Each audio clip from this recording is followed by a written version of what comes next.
नमस्कार. मी अरविंद विठ्ठल कुलकर्णी. अधोरेखितचा आजचा विषय आहे स्त्री, युवा, शेतकरी आणि दरिद्री नारायण. मित्रहो, लोकसभेच्या निवडणुका होण्याच्या आधी 2-4 महिन्यापुरता एक अंतरिम अर्थसंकल्प लोकसभेत सादर केला जातो. तसा तो काल अर्थमंत्री निर्मला सीतारामन यांनी सादर केला. अर्थकारणामध्ये मी 60 वर्ष पत्रकारिता करतो आहे.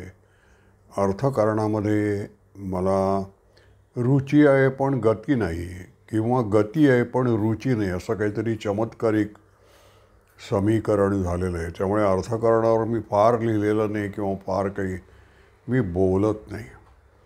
या अर्थसंकल्पामध्ये मात्र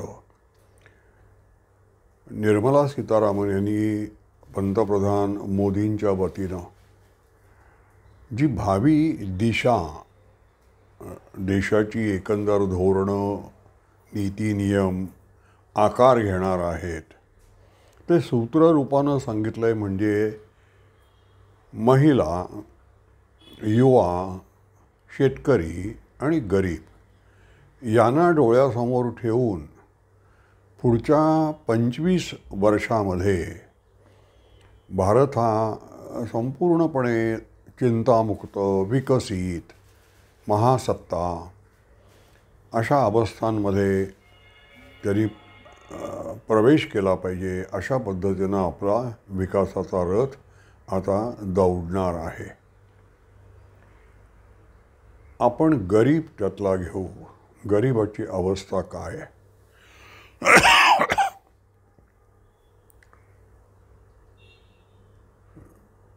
अमेरिकेतले एक गॅलब्रेथ नावाचे राजदूत भारतात होते काही वर्षापूर्वी. ते असं म्हणाल्याचं मला आठवतं आहे की मी अनेक देशांमध्ये फिरलेलो आहे, तिथली गरिबीसुद्धा पाहिलेली आहे, पण भारतातल्या गरिबाच्या चेहऱ्यावर जे हास्य असतं, जी प्रसन्नता असते, जे आंतरिक समाधान असतं, ते मला दुसरीकडे कुठेही पाहायला मिळालं नाही. भारतीय माणूस म्हणजे गरीब त्यातल्या त्यात हा किती समाधानी असतो. तुम्ही गोनी दांडेकरांची माचीवरला बुधा ही कादंबरी वाचा. त्याला निसर्गाच्या सान्निध्यात राहायला आवडतं, त्याला फार शहरीकरण नको आहे आणि त्याच्या गरजा मुळात अतिशय कमी आहेत. अंगणात येणारी खार, गाई गुरं, कुत्रा दारातला, असं सगळं, आणि अगदी त्याच्या गरजा इतक्या कमी, खाणं पिणं सगळं. तर हा जो गरीब भारतातला आहे, हा बंड करणार नाही, क्रांती करणार नाही, याची राज्यकर्त्यांना इतकी खात्री असल्यामुळे त्यांनी त्याला गृहीत धरलं. प्रत्येक राजकीय पक्ष हा आम्ही गरिबी हटाव करणार आहोत असं सांगत असतो, पण गरिबांकडे एक दीनदयाळ उपाध्याय यांच्यासारखे काही राजकीय नेते त्यांचा अपवाद केला तर बहुतेक राजकीय नेते गरिबांची थट्टाच करतायत की काय असं वाटतं. विवेकानंद असं म्हणाले होते की आपली जी हजारो वर्षाची संस्कृती आहे ही या सर्वसामान्य माणसानं टिकवलेली आहे. तो नीती नियम पाळतो, तो कायद्याचं उल्लंघन करत नाही. तर त्याच्याविषयी आपण किती आस्थेवाईकपणं राहायला पाहिजे, वागायला पाहिजे. मी मगाशी म्हटलं की मला अर्थकारणात रुची नाही, गती नाही वगैरे, पण मला एक आठवतं. पहा, लहानपणी आपल्यापैकी काही जण चाळीत राहत असतील एका खोलीमध्ये. झोपायची वेळ झाली की आपण लहान मुलं होतो त्याला आपण झोपायचो, पण आई वडील आपले झोपत नसत. आई वडील त्या संपूर्ण महिन्याचा खर्च, त्याचे ताळेबंद, जमा खर्चाची तोंड मिळवणी कशी करायची याचा विचार करत एकमेकाची बोलत असत. त्यावेळेला जर आपण आपल्याला झोप आलेली नसते, पण आपण डोळे मिटून झोपेचं सोंग घेतलेलं असतं आणि आई वडील काय बोलतात ते आपण ऐकत असतो. जेव्हा वडील एवढी रक्कम मुलाच्या शिक्षणासाठी आपल्याला बाजूला काढून ठेवायला पाहिजे, एवढी रक्कम मुलीच्या लग्नासाठी आपल्याला बाजूला काढून ठेवायला पाहिजे असं बायकोला सांगतात, आपल्या आईला सांगतात, तेव्हा आपण मनातल्या मनात सद्गरीत होतो की किती यांना आपली काळजी आहे, आपला विचार करतात. ते दिवसा रागावतात पण काळजी खूप करतात. आज मला मोदींच्या कार्यकाळामध्ये ती भावना होती आहे की हे जे 4 वर्ग आहेत, स्त्री, युवा, शेतकरी आणि गरीब, यांच्या पाठीवर हात ठेवून कोणीतरी असं सांगतोय की आम्ही आहोत. कुसुमाग्रजांची ती कविता आहे ना, पाठीवर हात ठेवून लढ म्हणा, बाकी काही नको. तो हात आज मोदींच्या रूपानं गरिबांवर, महिला, युवा, शेतकरी यांना एक आश्वस्त करतोय, यांना एक विश्वास देतोय की काही चिंता करू नका, तुम्ही तुमचं काम प्रामाणिकपणे करा, विकासाची दृष्टी ठेवा, सरकार तुमच्या पाठीशी आहे. आता स्त्री शक्ती आपण जर बघितलं, खरोखर आपल्याला कल्पना आहे का हो, आपल्या स्त्रिया या काय करत असतात, तारेवरची कसरत करत असतात. मी तर आपल्या घरातल्या स्त्रिया झोपतात कधी आणि उठतात कधी हे आपल्याला कळत नाही, इतक्या त्या सतत कार्यमग्न असतात. त्यांना चूल असते, त्यांना मुलं असतात, त्यांना सासू सासरे असतात, नवरा असतो, त्यांना कचरा काढायचा असतो, त्यांना स्वयंपाक करायचा असतो, त्यांना बाहेर घरी सगळीकडे लक्ष द्यायचं असतं. दुसऱ्या महायुद्धानंतर आपल्या बायका नोकऱ्या करायला लागल्या, घराबाहेर पडल्या. पण मी आता घराबाहेर पडते, तुम्ही हे सांभाळा स्वयंपाकाचं, असं त्यांनी नवऱ्याला नाही सांगितलं. त्या स्वयंपाक करून कामावर जायला लागल्या, त्यांच्या कामाचा बोजा वाढला, पण त्यांनी कधीही तक्रार केली नाही. आपल्या स्त्रिया ज्या कष्ट घेतात त्याचं रुपये आणि पैमध्ये कधीही मूल्यमापन करता येणार नाही. पण याची सगळ्या पुरुष समाजाला जशी असायला पाहिजे तशी जाणीव असतेच असं नाही. आता पुष्कळ बदल होतोय, आता पुरुष पण आपल्या स्त्रीला सहकार्य करायला उत्सुक असतात. पण स्त्री जातीवर आपल्याकडून अन्याय तसा खूप झालेला आहे. आता स्त्रिया सर्व क्षेत्रामध्ये आघाडीवर आहेत, क्रिकेट खेळतात, विमानं चालवतात, सैन्यामध्ये असतात.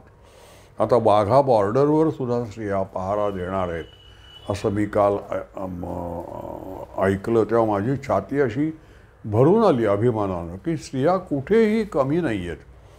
पण त्या स्त्रीला जर पुढे जायचं असेल तर विकासाची किती क्षेत्र उपलब्ध आहेत आणि तिला नुसतं घरात न होता तिची जी काम करण्याची ऊर्जा आहे त्याचं नीट चॅनलायझेशन झालं पाहिजे, त्याला नीट मार्ग सापडला पाहिजे. ते मोदी करतायत आणि त्या दृष्टीनं ग्रामीण भागात स्त्रियांचे उद्योग यापुढे खूप वाढणार आहेत आणि आपल्या कुटुंब या संस्थेच्या आपल्या ज्या कल्पना आहेत त्या आरपार बदलणार आहेत. आपल्या जसं पाश्चात्य देशामध्ये स्त्री पुरुष हा भेद या अर्थानं कमी कमी होत गेला तसं आपल्याकडे आता होणार आहे. आपल्याकडे देवदेवतांमध्ये सुद्धा तुम्ही पहा, आपल्या देवता काही कमी नाही आहेत. पुरुष देवांपेक्षा स्त्री देवता या काही कमी नाही आहेत. लोकमान्य टिळकांनी शिवाजी महाराजांचा उत्सव महाराष्ट्रात सुरू केला आणि तो इतका गाजला की संबंध भारतातून लोकमान्य टिळकांना आमंत्रण येऊ लागले की आमच्या इथे पण तुम्ही या आणि आमच्या इथे शिवाजी महाराजांचा उत्सव सुरू करा. टिळक कलकत्त्याला गेले होते, मुंजे होते आणि टिळकांच्या गाडीचे घोडे सोडून लोकांनी ती गाडी स्वतः ओढली. इतकं टिळकांवर लोक प्रेम करत होते. टिळकांनी भाषणात काय सांगितलं? टिळक म्हणाले, तुम्ही भवानी मातेची पूजा करताना त्या भवानी मातेनी आमच्या शिवाजी महाराजांना तलवार दिली आणि त्या तलवारीने शत्रूचं पारिपत्य करून शिवाजी महाराजांनी हिंदवी स्वराज्य स्थापन करण्याचा संकल्प सोडला आणि तो पूर्णत्वाला नेला. भवानीमातेची कृपा आहे असं म्हटल्यानंतर बंगालमध्ये ते जे सगळे सद्गतीत झाले आणि टाळ्यांचा असा कडकडाट झाला. तर ही स्त्री शक्ती ही अशी आहे की आपल्याला सर्व दृष्टीने ती उचलून धरत असते. स्त्री शक्ती तुम्हाला कधीही निराश करत नाही. आता युवा शक्तीची आपण खरोखर अवहेलना केली. म्हणजे राष्ट्र हे युवा शक्तीतून उभं राहतं ते आपण बघितलंच नाही. आज युवा शक्तीला आरक्षण मागावं लागतं, रस्त्यावर यावं लागतं आणि राज्यकर्त्या जमातीला त्याच्यातले युवक आज बेकार आहेत, बेरोजगार आहेत आणि नोकऱ्या अनेक उपलब्ध आहेत. तिथे आपले तरुण जात नाही आहेत. त्या तरुणांना योग्य ते मार्गदर्शन खरोखर मिळत नाही आहे. नोकऱ्या रिकाम्या पडू नयेत आणि आपले तरुण आरक्षणासाठी रस्त्यावर उतरतात. त्याची एक विचित्र परिस्थिती निर्माण झाली आहे. आपल्याकडे युवकांनी पहिला बाजीराव हा 40व्या वर्षी गेला हो, 20व्या वर्षी तो पंतप्रधान झाला. आज आपण मोटारने जेवढा प्रवास 20 वर्षात करू शकणार नाही तेवढा त्यांनी घोड्यावरून केलेला आहे. लाखो मैलांचा प्रदेश बाजीरावानं केलेला आहे आणि बाजीरावाचा सगळ्या भारतात जिथे जिथे मोगली सत्ता होती तिथे सुद्धा बाजीरावाचा प्रचंड वचक, प्रचंड दरारा होता. असे अनेक तरुण आहेत. अभिमन्यू आहे, अनेक दत्ताजी शिंदे आहे, सगळे आहेत. माधवराव पेशवे आहे. तरुणांनी करून दाखवलेला आहे. आता शेतकरी हा जो आहे, या शेतकऱ्या इतका अन्याय झालेला, सगळ्यात मोठा अन्याय हा शेतकऱ्यावर झाला. सगळ्यात मोठा सृजनशील वर्ग कोणता असेल तर तो शेतकरी आहे. तो अन्नदाता आहे. शेतकरी एक भाताचं पीक उभं करण्यासाठी केवढी मेहनत घेतो, श्रम घेतो हे आपल्याला ज्या दिवशी कळेल त्या दिवशी आपण ताटात काही टाकणार नाही. शेतकरी हा सृजनशील आहे. तो मातीत काहीतरी टाकतो आणि उगवतो आणि त्याच्यातून जी झाडं येतात ती आकाशाला जाऊन भिडतात. तर शेतकरी हे असे चमत्कार करीत असतो आणि तो इतका एकरूप झालेला असतो निसर्गाशी. पण त्या शेतकऱ्याकडे आपण जास्तीत जास्त दुर्लक्ष केलं. शेतकऱ्याला नफा मिळायला पाहिजे, शेतकऱ्याची शेती किफायतशीर झाली पाहिजे याचा विचार आपल्याकडे फार थोडा झाला आहे. आज मोदी या सगळ्या घटकांकडे स्त्री, युवा, शेतकरी आणि गरीब यांच्याकडे लक्ष देत आहेत आणि मोदींना हे कळलेलं आहे. कारण ते स्वतः श्रमजीवी वर्गातून वर आलेले आहेत. गरीब घराण्यातून ते वर आलेले आहेत आणि त्यांनी प्रत्येक प्रचारक संघाचे असताना त्यांचा जो संचार झाला आहे तो सर्व वर्गातून झालेला असल्यामुळे त्यांना सर्व वर्गांची दुःख माहिती आहे. त्यामुळे आपला जो 2047 पर्यंतचा जो प्रवास, जे उद्दिष्ट, जे संकल्प आहेत ते गाठण्याच्या दृष्टीनं व्यवस्थित होणार आहे असा एक विश्वास मोदींनी दिला आहे. आणि त्या दृष्टीनं आपण हा अर्थसंकल्प बघितला पाहिजे आणि त्या दृष्टीनं आपण लोकसभेच्या निवडणुकीला सामोरं गेलं पाहिजे असं मला वाटतं. माझा व्हिडिओ आपल्याला आवडला असेल तर लाईक करा, शेअर करा आणि सबस्क्राईब करा. धन्यवाद.